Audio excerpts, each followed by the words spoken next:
बिस्मिल्लाहिर्रहमानिर्रहीम। Power pivot के lesson 3 में खुशामदीद।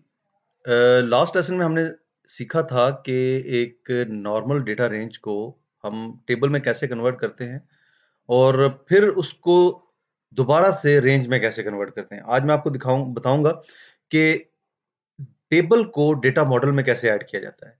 तरीकाकार इसका बड़ा सिंपल सा है। ये पावर पिवट के तमाम स्टेप्स जो हैं वो बड़े सिंपल हैं।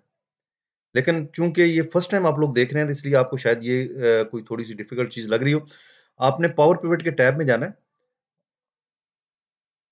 ऑलरेडी आपका जो डेटा है, ये कन्वर्टेड होना चाहिए और याद रखिएगा हमेशा आपकी फ़ाइल सीएसवी में कन्वर्टेड ना हो या यूनिकोड की फ़ाइल ना हो, एक्सेल वर्कबुक होनी चाहिए।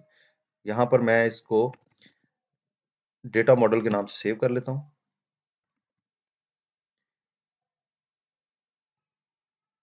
अब ये देखें, अब ये तमाम टूल्स पावर पिवट के हैं जो वो इनेबल हो गए हैं, क्योंकि ये पहले एक टेक्स्ट फाइल थी जिसको मैंने ओपन किया हुआ था।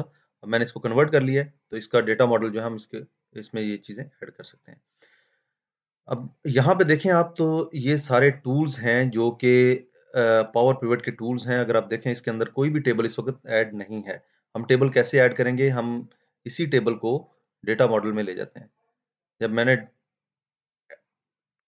ऐड टू डेटा मॉडल किया, तो ये देखें, ये टेबल अब डेटा मॉडल का हिस्सा बन गया है। अब इसके ऊपर आप पिवट अप्लाई कर सकते हैं। इसके अंदर जो भी फंक्शनैलिटीज़ पावर पिवट की हैं, वो यूज़ कर सकते हैं, जो कि आगे चल के स्टेप बाय स्टेप हम डिस्कस कर पाएँगे।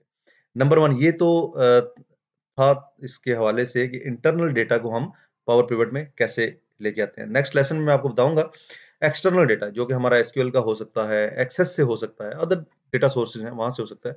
हम एसक्यूएल से डेटा इम्पोर्ट करेंगे, वो किस तरह से किया जा सकता है। इसी तरह एक फ्लैट फाइल है, जो कि नोटपैड की शेप में आपके पास डेटा आता है, कॉमा सेपरेटर के साथ, तो हम उसको कैसे डेटा मॉडल में ऐड करके रेंज में कन्वर्ट कर सकते हैं।